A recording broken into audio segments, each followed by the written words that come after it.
All right, let's jump right into something pretty fascinating today. You hear all this buzz about the next frontier in batteries, right? Solid state. Yeah, the promise of safer, longer-range EVs. Yeah, it's a huge deal. Exactly. Imagine cars going way further, charging faster, safer too. Now, what if there was a company focused, like laser focused, on a core piece of that future? That's definitely capturing investor attention, a foundational technology. It is, and that company is Solid Power, ticker's SLDP.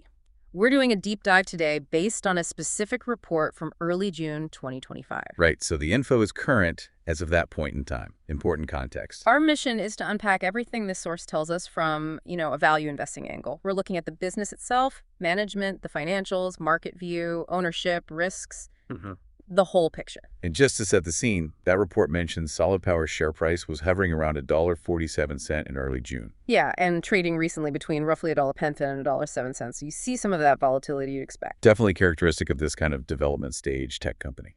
Okay, before we get deeper, just a quick note. If you're finding this deep dive useful, please hit that like button and subscribe to the Stock and Holidays AI YouTube channel. It really helps us out. And remember, for our Euro $4.99 a month members, if you give us a ticker, you get priority for these deep dives and earnings analyses. Your input helps us focus, so thank you for that. Now, as we go through Solid Power, keep one thing in the back of your mind. There's like this single, most critical question hanging over them. The one big hurdle. Exactly, the make or break challenge. We're going to build towards revealing what that is at the end, so stick around. It's the core issue, determining if all this potential translates into reality. It really is. Yeah. And again, subscribing is the best way to show support if you like what we do. Okay, let's start with the basics. What does Solid Power actually do? How do they plan to make money? Because it's not quite what you might first think. Right. They aren't aiming to be, say, the next giant battery factory churning out millions of cells. Their model is different. Okay, so unpack that for us. What is their model? Well, their core business strategy is really about selling their unique proprietary sulfide solid electrolyte. It's like the special powder. And, crucially, licensing their cell designs and manufacturing processes.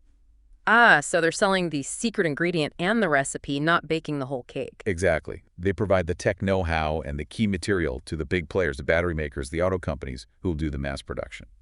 Gotcha. So that $6.0 million in revenue they had in Q1 2025, mentioned in the report, that's mainly from what? Hitting R&D targets. Yeah, primarily from collaborative agreements, achieving specific development milestones with partners. SK-On is a key one there. It's not yet about selling large volumes of material. Okay. And the star of the show is that electrolyte material itself. Precisely. That sulfide-based solid electrolyte. It's designed to replace the flammable liquid electrolyte in current lithium-ion batteries. That's the core innovation addressing safety and performance. And then they also develop complete battery cell designs, right? Like their silicon EV and lithium metal EV cells. Are those for sale too? They develop those mainly to demonstrate the potential of their electrolyte, kind of like prototypes or reference designs. Plus, they offer services like joint development work with their big partners, BMW, Ford, SK-On. So if you're BMW or Ford, what's the big draw? What's the value proposition? Well, number one is safety. No flammable liquid, much more stable, especially at higher temperatures. That's huge. Okay, safety first. What else? Then there's the potential for significantly higher energy density. The report cites a claim of a 50–75% increase compared to current best-in-class lithium-ion. Which translates directly to longer EV range, right? Or maybe a smaller, lighter battery for the same range. Exactly. That's a massive potential advantage in the EV market. But here's something else really interesting the report highlights. Go on. Their technology, the electrolyte production, the cell assembly, it's designed to be compatible with existing lithium-ion manufacturing processes. Wait, really? Compatible with current factories? That's the goal. It means partners might not need to build entirely new, super expensive factories just for Solid Power's tech. Yeah. They could potentially adapt existing lines. Okay, that sounds like it could massively lower the barrier for adoption if it works out. Huge implications for cost and speed. It's potentially a game changer for manufacturability, yeah. So where does Solid Power sit right now?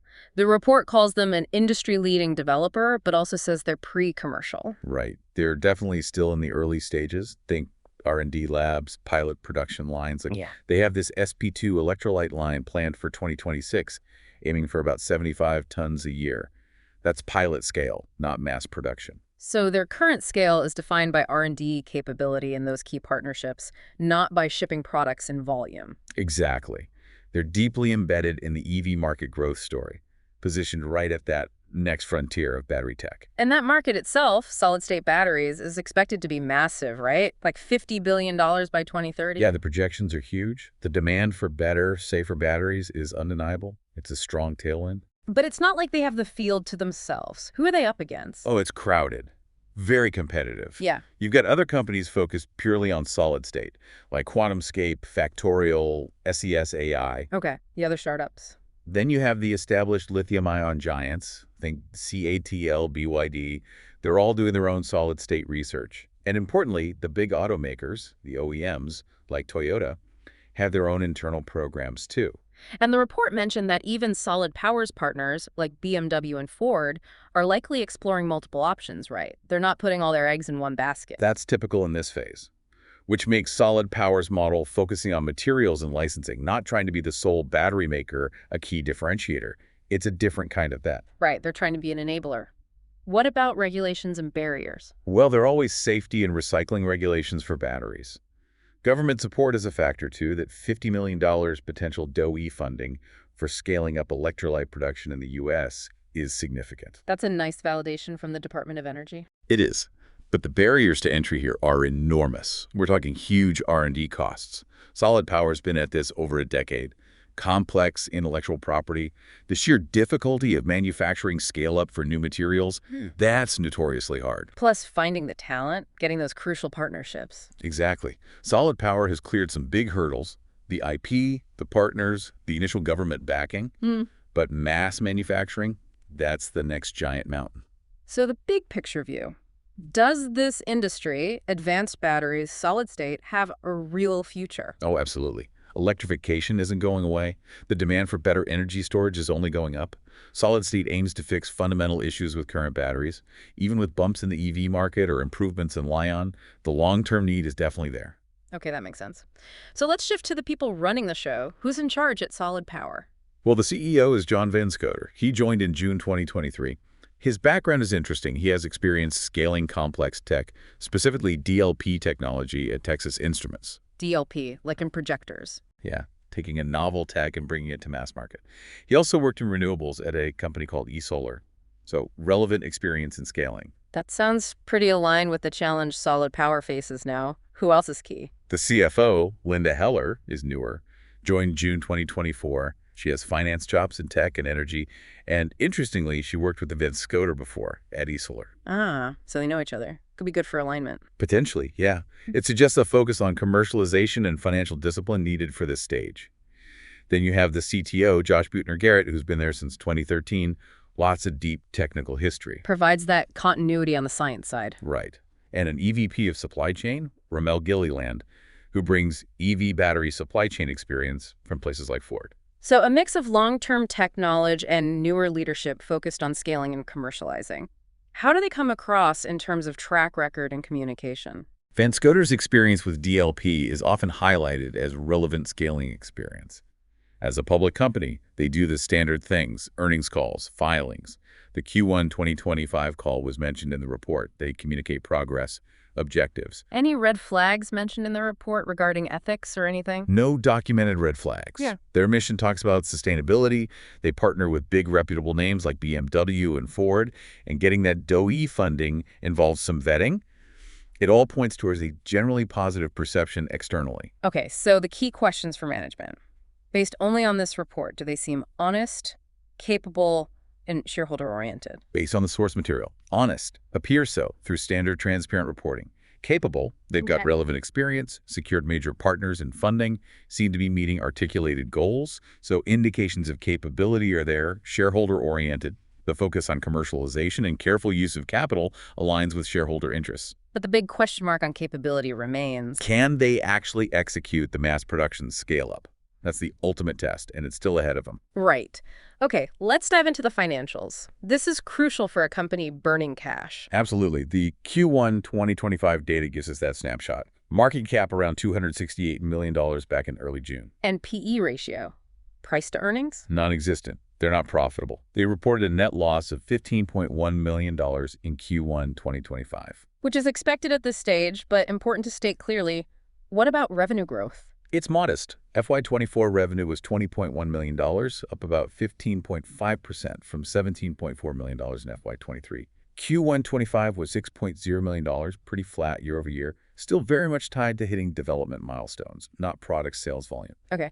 Now, you mentioned something interesting earlier about gross margin. Yeah, this is fascinating. In Q1 2025, their gross margin was positive, 55.2%. So revenue minus the direct cost of what they delivered, that was positive. On that small, specific revenue base, yes. It suggests the direct cost of providing, say, electrolyte samples or engineering support under those agreements is covered. It hints that if they scale volume production, the fundamental unit economics might be favorable. But that's a big if, and it's overshadowed by other costs. Exactly. Because then you layer on the huge R&D, spending $19 million in Q1 25 and SG&A costs. That pushes the operating margin and net margin deep into the negative. Operating margin was like minus 399% in Q1. Wow. Okay, so huge investment costs swamp the current small revenue stream. Makes sense. What about debt? Are they loaded up? No, very little debt. The debt-to-equity ratio is tiny, around 0.056. They funded themselves mostly through selling equity, not borrowing. That's a major plus. Reduces financial risks significantly. Absolutely. But it means they burn cash.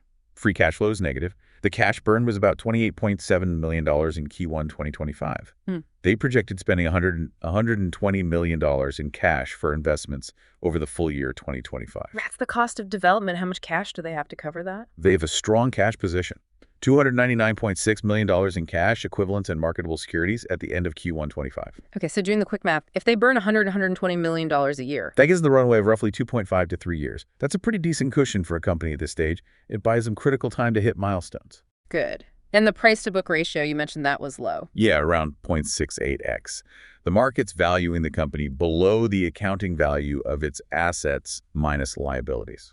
Which probably reflects skepticism about turning those assets and R&D into future profits, right? Yeah. And maybe that high short interest we'll get to. Exactly. It signals the market sees the value tied up in future potential and execution, not just the current balance sheet. So, summing up financials.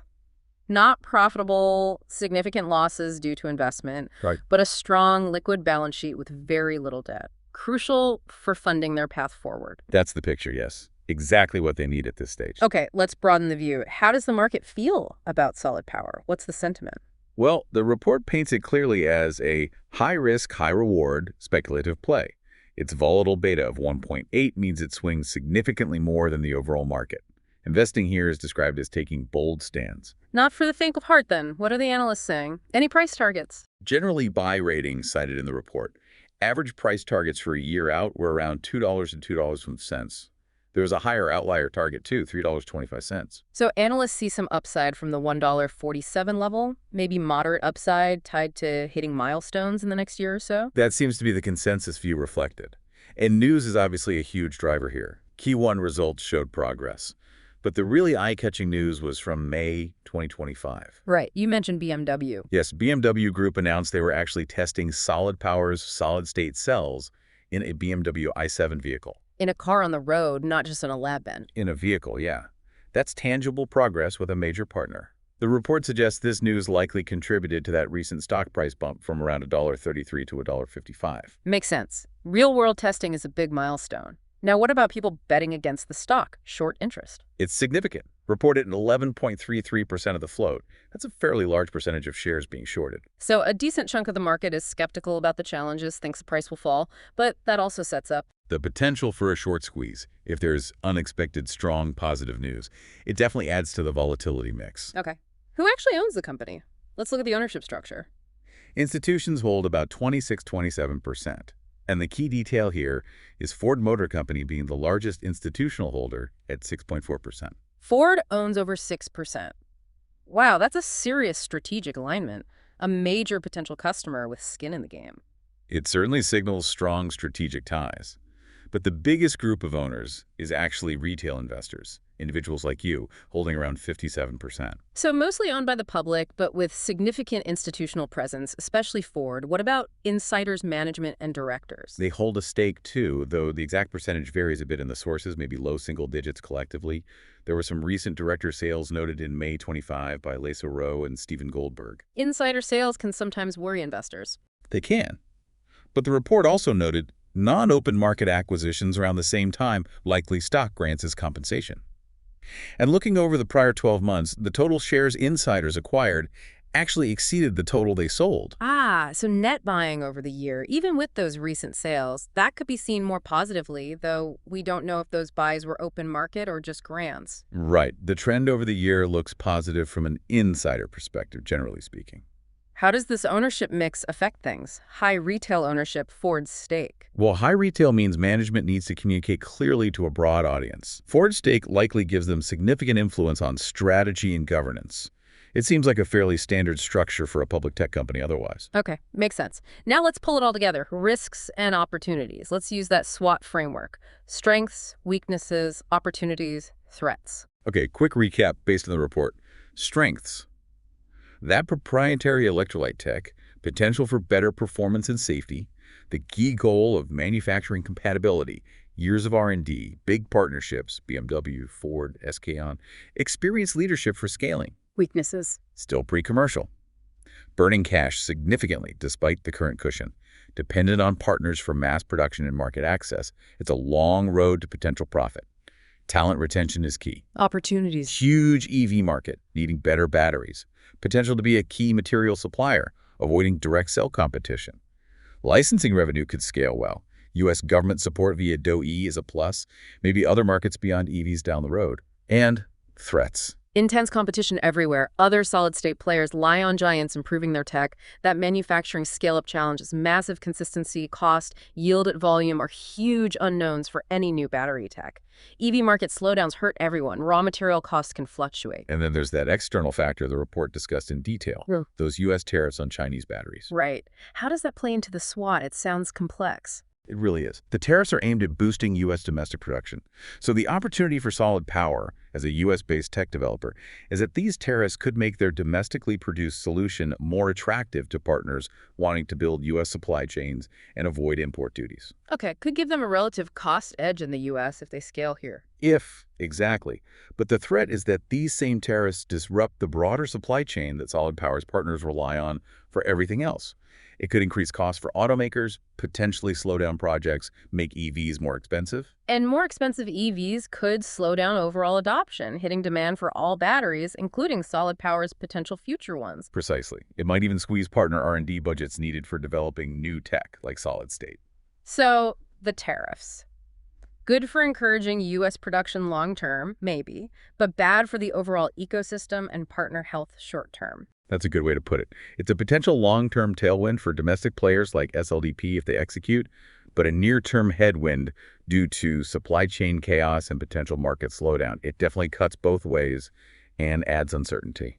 Okay, really complex interaction there. So let's try to synthesize this whole deep dive based on the report. All right, Solid Power clearly has exciting technology. That solid electrolyte is potentially a big deal. They're in the right market, massive growth in EVs and energy storage. They've got impressive strategic partners. And financially, they're positioned okay for their stage. Good cash runway, very little debt. That gives them breathing room. Their focus on IP and materials, letting partners handle mass manufacturing, seems like a smart strategic choice to manage capital needs. But, and it's a big but, this is undeniably a high-risk, long-term speculative bet. The key things you have to watch are, can they actually execute technically? Get the tech working reliably, cost-effectively, outside the lab and pilot lines? At scale. And will those crucial partners, BMW, Ford, SK On, stick with them through the long, difficult, expensive process of scaling up? They have other options. And that cash burn, how does it track against hitting real significant milestones? When does substantial revenue potentially start flowing years from now? Which brings us back to that single most critical question we teased at the beginning. The biggest challenge. Based on everything in this report, it has to be the manufacturing scale-up. Can Solid Power and its partners successfully take this promising technology from the pilot stage and reproduce it consistently, reliably, and crucially, cost-effectively at the massive volumes needed for millions of EVs? That's not just about the science working. It's about engineering, quality control, supply chains, cost management, a massive execution challenge. That's the hurdle that determines if the potential becomes profit. It really is. Which leads to a thought for you, the listener, to mull over. Given the huge potential upside if solid-state works, but also these very real, immense manufacturing hurdles and long timelines, what specific factors or beliefs would make a high-risk bet like Solid Power potentially worthwhile for certain investors' portfolios? What's the justification for taking that risk? Something to think about as you do your own research. It's a focused bet on technology disruption. A very focused long-term bet. Okay, before we sign off, just one last reminder. If you found value here, please subscribe to the Stock Analytics AI YouTube channel. It helps us decide what to cover next. And remember, Euro 4.999-month members get priority on ticker requests for deep dives and earnings calls. We appreciate your engagement. Now, the important disclaimers. Yes, please remember this deep dive is for informational and educational purposes only. It is not financial advice or a recommendation to buy, sell, or hold Solid Power or any other security. The information comes solely from the source material provided to us, believed reliable as of early June 2025, but we don't guarantee its accuracy or completeness. Investing in development stage companies like SLDP carries significant risk, including the potential loss of your entire investment. Past performance doesn't predict future results. This discussion included forward-looking statements based on the source material. Actual results could be very different. And importantly, this is AI-generated content based only on the provided sources. You absolutely must do your own research, your own due diligence, and consult with a qualified financial advisor who understands your specific situation before making any investment decisions. The sources used for this analysis are listed in the episode description for your own review. Thank you so much for joining us for this deep dive into Solid Power. We hope it provided some useful context and things to consider. Until next time.